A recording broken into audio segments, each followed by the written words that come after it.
And he began again to teach by the seaside, and there was gathered unto him a great multitude, so that he entered into a ship, and sat in the sea, and the whole multitude was by the sea on the land. And he taught them many things by parables, and said unto them in his doctrine, Hearken, behold, there went out a sower to sow. And it came to pass, as he sowed, some fell by the wayside, and the fowls of the air came and devoured it up.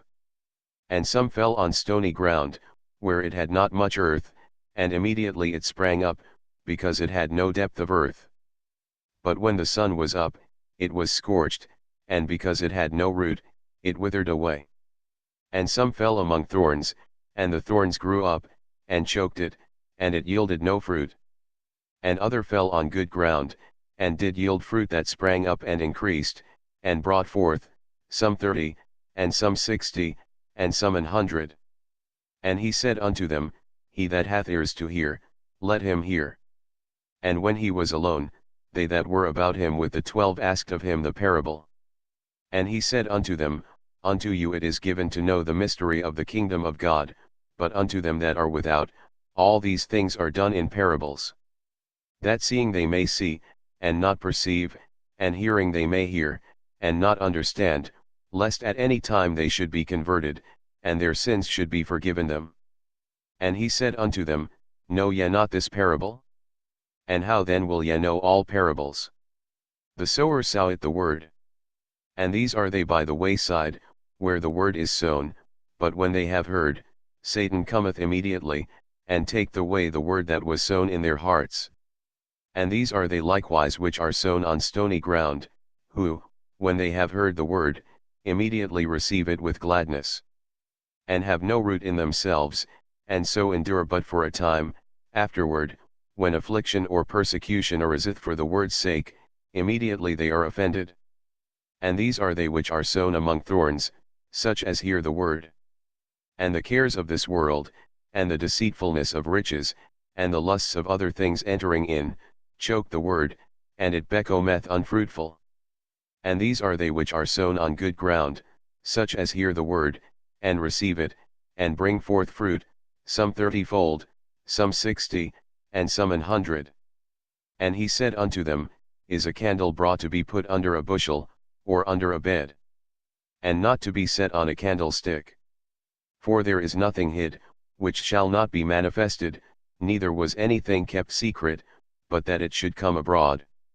If any man have ears to hear, let him hear. And he said unto them, Take heed what ye hear, with what measure ye mete, it shall be measured to you, and unto you that hear shall more be given.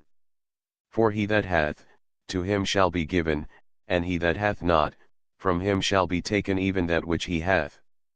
And he said, So is the kingdom of God, as if a man should cast seed into the ground, and should sleep, and rise night and day, and the seed should spring and grow up, he knoweth not how.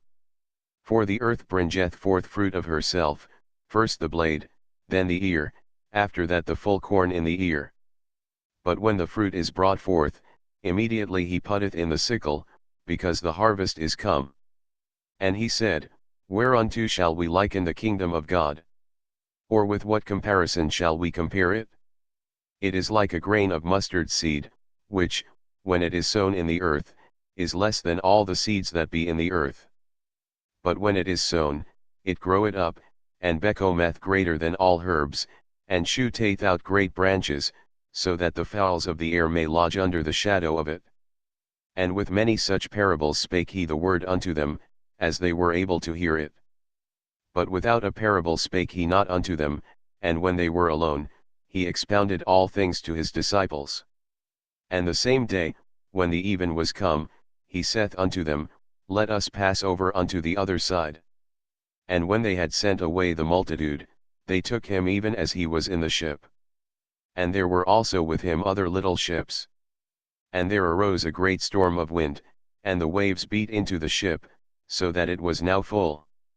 And he was in the hinder part of the ship, asleep on a pillow, and they awake him, and say unto him, Master, carest thou not that we perish?